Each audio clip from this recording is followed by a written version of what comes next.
여러분 안녕하세요. 궁통보감 토에 대해서 설명해 보겠습니다. 이제 토에 대해서 먼저 논토에서 토의 개괄적인 걸 설명을 하고 그리고 이제 또 진술충미월에 대해서 다시 좀 더 덧붙여서 책에서 설명을 하고 있습니다. 그래서요 이 시간은 한자를 새기면서 토에 대한 개괄적인 것을 설명해 보겠습니다. 책은 104쪽에서 시작됩니다. 논토, 토를 논함, 오행지토, 산제사유.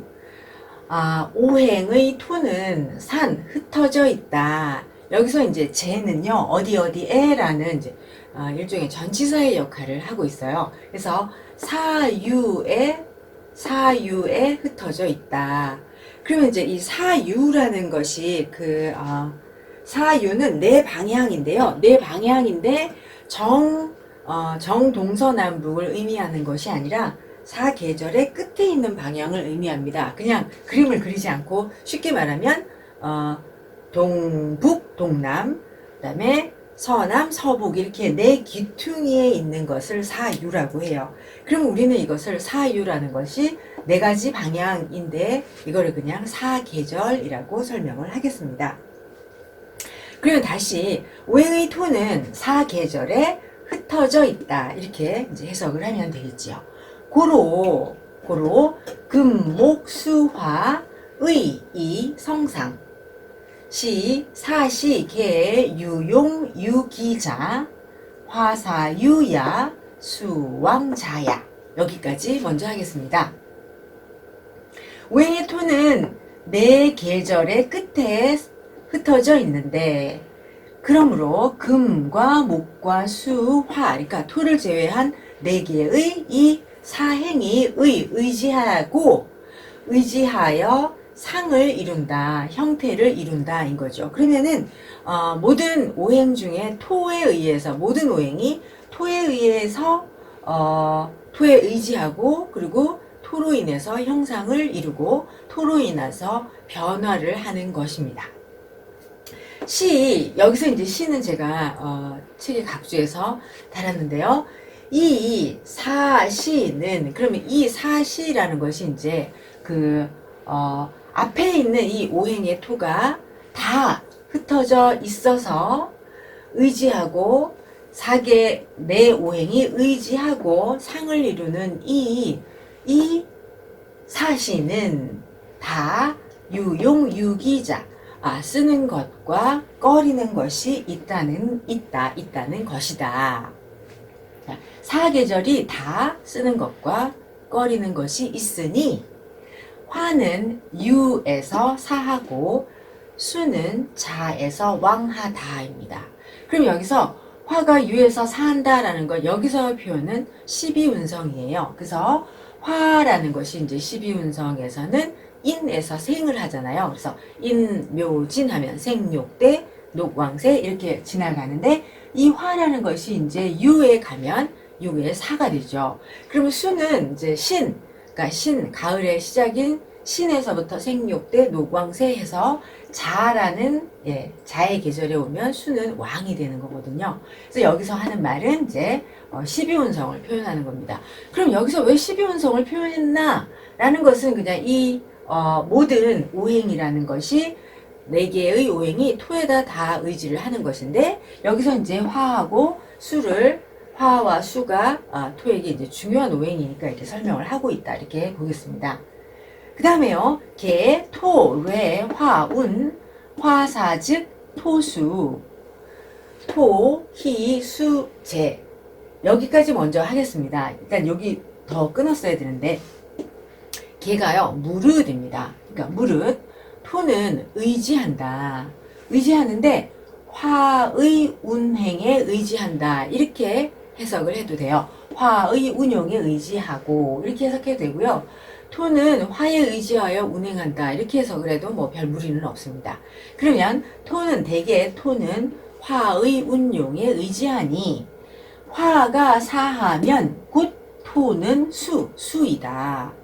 그럼 이제 수라는 게 이게 가둘 숫자이고 또 동사로는 꼼짝하지 못하고 있다. 그러니까 움직이지 않고 꼼짝하지 못한다. 이런 의미가 있거든요. 그럼 지금 여기서는 이게 화가 유에서 사하고 수가 자에서 왕하다. 이거는 12혼성의 이야기고 여기는 12혼성이 아니라 여기서는 왕상 휴수사를 얘기합니다. 그러면은 화가 사하는 계절은 이제 겨울이거든요. 그 다음에 토가 수하는 계절도 역시 겨울이에요. 그래서 지금 여기서는 겨울에 대한 왕상 휴수사를 얘기하고 있다. 네. 그래서요, 대개 토는 화의 운용에 의지하니 화가 사하면 토가 꼼짝을 못한다. 그러니까 겨울에 화가 죽으면 화의 운용에 의지하는데 화가 죽으면 토는 꼼짝하지 못하고 갇힌다. 이런 의미입니다. 토는 수 재성을 기뻐한다. 기뻐하니 수왕즉 토허 토득 금화 광성 대기. 여기까지 하겠습니다. 토는 수라는 재성을 기뻐하는데 수가 왕하면 토는 허하다. 토는 여기서는 이제 뭐 공허하다, 허약하다 이렇게 해석을 하죠. 그래서 허약하다라고 해석하는 게 더 좋을 것 같습니다. 수가 왕하면 토가 허약하다. 토가 붕할 수 있잖아요. 토가 수가 너무 왕하면 토가 떠내려갈 수가 있거든요. 토득 금화. 토가 금과 화를 얻으면 방이 비로소입니다. 그래서 비로소 이룬다. 큰 그릇을 이룬다.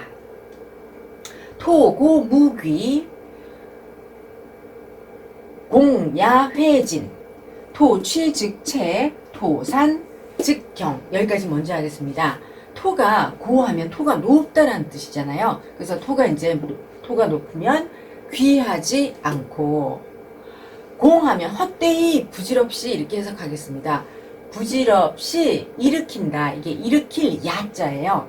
부질없이 일으킨다. 이게 먼지회의 티끌진입니다. 그러니까 토가 너무 높으면 귀하지도 않은데 공연히 부질없이 먼지와 티끌을 일으킨다. 토가 모일취예요. 토가 모이면 곧 막히고 막힐 체입니다. 토가 산, 흩어지면 곧 경, 그러니까 토가 경하다 그러면 흩어지면 가볍고 얕다. 토가 얕고 가볍다. 이런 의미입니다. 진술충미 토지정야. 여기까지 먼저 할게요. 진술충미, 이제 지지의 4개의 토입니다. 진술충미는 토의 정이라는 게 발을 정자이거든요. 발을 정인데 이제 이 정자를 찾아보면 저도 이제 찾았는데 순수하다, 순정하다, 뭐 규정에 잘 맞다 이런 뜻이에요. 그래서 진술충미라는 것은 토의 그 발음이다. 순수한 정기이다. 이렇게 해석을 하겠습니다.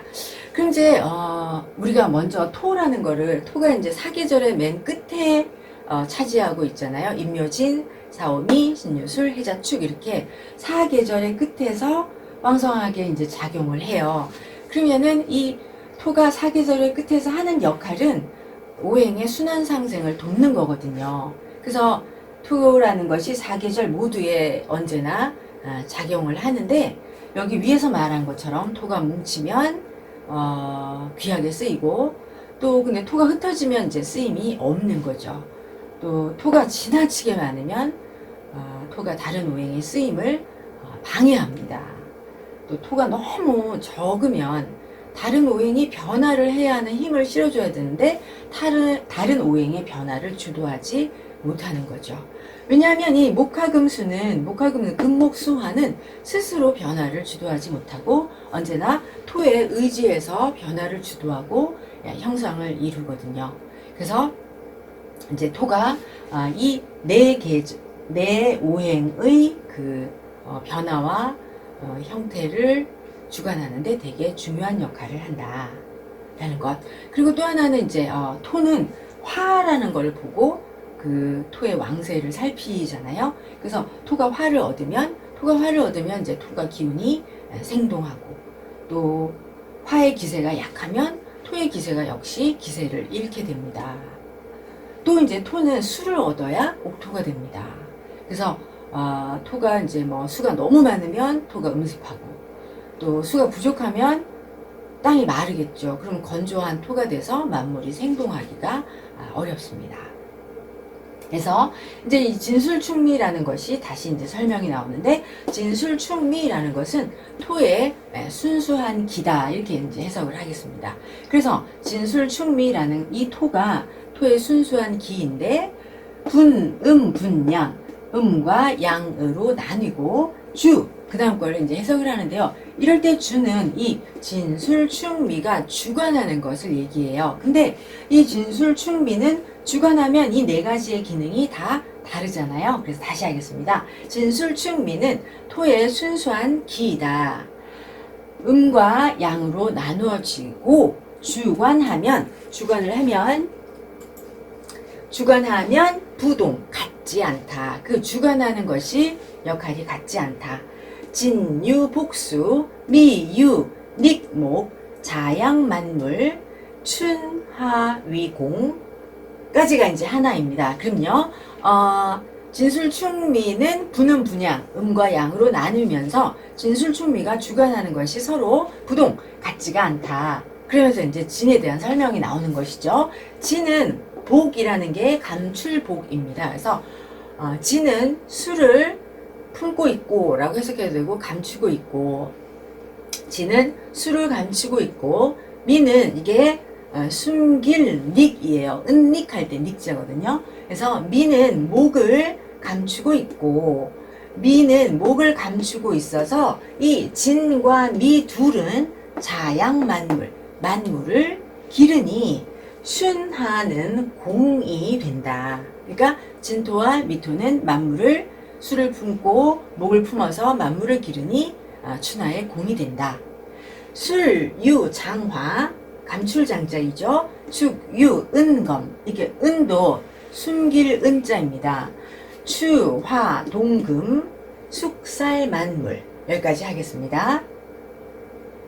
술은 화를 감추고 있고, 축은 금을 숨기고 있는데, 수절의 화와 동절의 금은 만물을 숙살하면, 이제 숙살은 서서히 말려서 죽이는 거잖아요. 그러니까 이제 가을에 되게 숙살지기라고 하는데, 가을에 서늘한 싸늘한 기운이 나무와 나뭇가지와 풀과 이파리를 떨어뜨리면서 만물을 죽이는 것을 말하죠. 그래서 추절의 화와 동절의 금은 만물을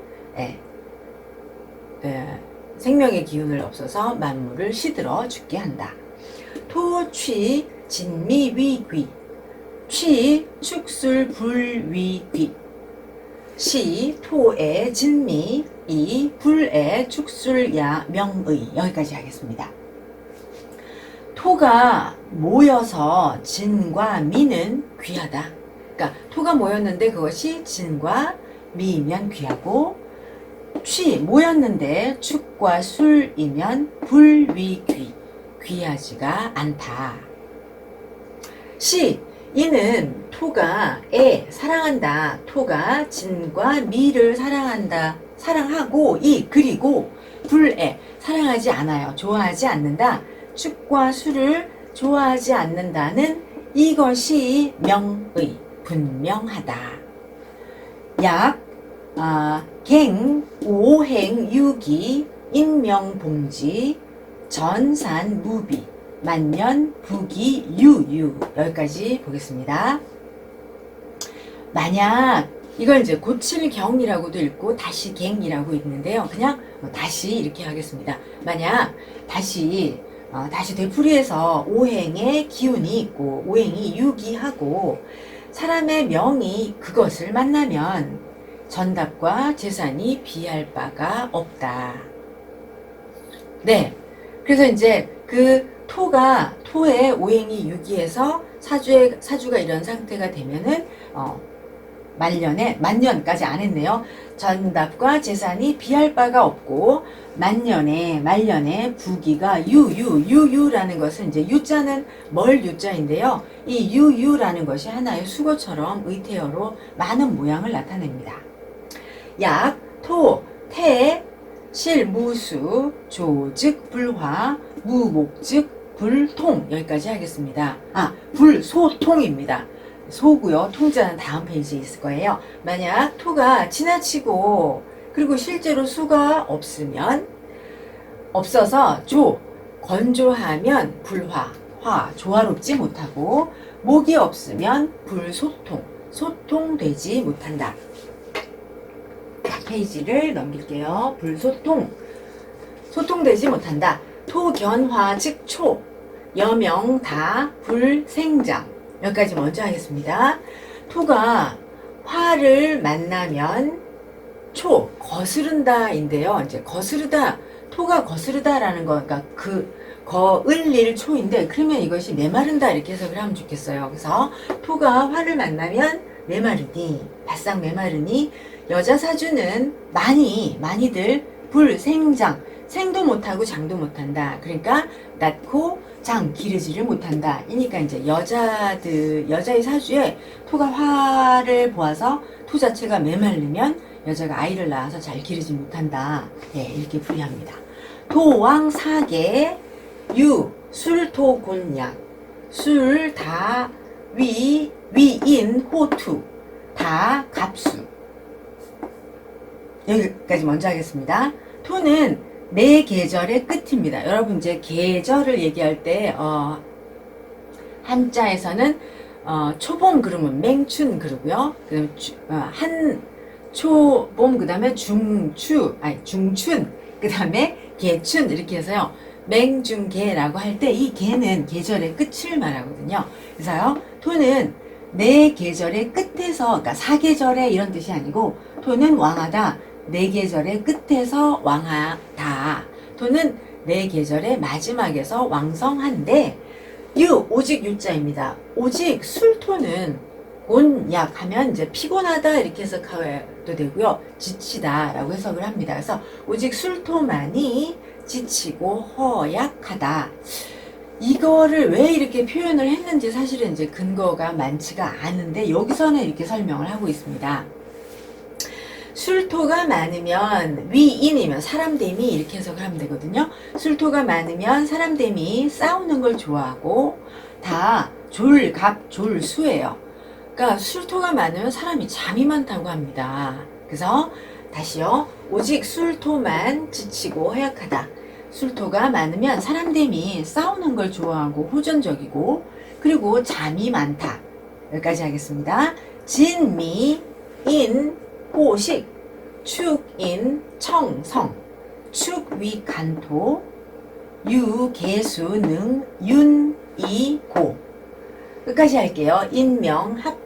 인명우차, 주능, 탁립.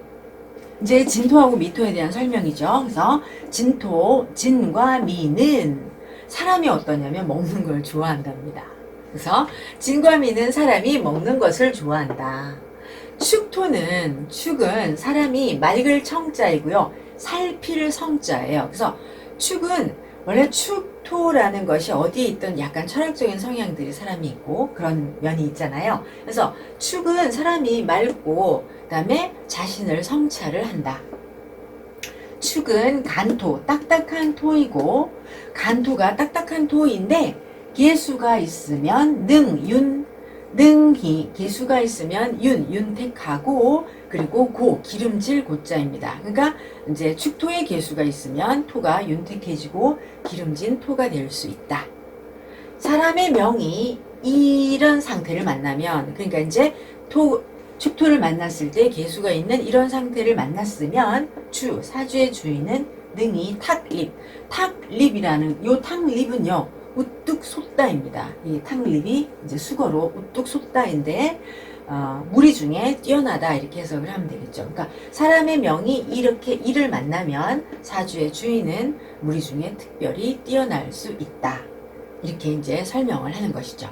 그러면 이제 진술충미토는 그 암장하는 것, 지지에 암장하고 있는 거에 따라서 작용하는 바가 이제 정해지는 거죠. 그리고 진술충미는 계절에 정해진 바가 있잖아요. 그래서 진토 미토는 만물을 기르는 생토의 작용을 하니까 귀하게 쓰인다라고 설명을 하고 있고, 축토술토는 이제 만물을 숙살시키는 금과 화의 역할을 하니까 금과 화를 장하고 있기 때문에 귀하게 쓰이지 못한다 라고 설명을 하는데, 우리가 여기서 굉장히 중요한 게 귀하게 쓰이지 못한다 라고 끝나면 안 되고요. 여기 표현하지 않은데, 그러면 축토와 술토가 귀하게 쓰이지 않으면 뭐냐, 부하게 쓰인다, 이렇게 우리가 생각을 해야 됩니다. 이제 그 다음에 진술충미 자체가 이제 성정이 지는 수목의 기운이 있으니까 이제 사람들이랑 어울리는 걸 좋아하고, 미토는 목화의 기운이 있으니까 사람들이 굉장히 명랑하고 대인관계가 좋고 활동적이고, 술토는 또 이제 화와 금의 기운이 있으니까 좀 조열하잖아요. 그럼 조열하면 사람들도 역시 좀 부침성이 없고 사람들이랑 어울리는 걸 별로 좋아하지 않고, 또 뭐 혹자는 성정이 고르지 못하다 이렇게 표현을 하지만, 이것은 관찰을 해 보아야 합니다. 그 다음에 이제 축토는 금수의 기운이 있어서 거짓이 없고 총명한 사람이다, 이렇게 항상 표현을 하거든요. 그리고 항상 토가 지나치면, 항상 토가 너무 많으면 천간 지지로 다 투간 통근하면서 이제 너무 태과하면 항상 소통이 안 되는 인물이다. 그래서 토가 태과하면 우둔하고 고집스럽다, 뭐 황소고집이다, 이렇게 표현을 하고요. 토가 너무 적으면, 토가 불급하면 사람이 좀 경박하다라고 표현을 합니다. 또 토가 너무 건조하면 먼지만 펄펄 날리잖아요. 그러면 이제 토가 너무 조열하면 일마다 그르침이 많다. 또 토가 너무 음습하면 숨기는 것이 많고, 이제 사람이 음지에 우울함이 많다. 또 토가 또 너무 한랭하면 속으로는 마음이 따스하지만 이제 표정이 쓸쓸하다, 이렇게 표현을 합니다. 그래서 토가 지금 이제 개론이 그 다음에 뭐가 바로 페이지에 나오냐면요, 생어, 춘월 이렇게 나오거든요. 근데 여기까지 지금 시간이 너무 많이 흘러서 한 강으로 마무리하고, 다음 강에 나머지 이제 논토를 이어서 개괄적인 토의 설명을 하겠습니다. 여러분 감사합니다.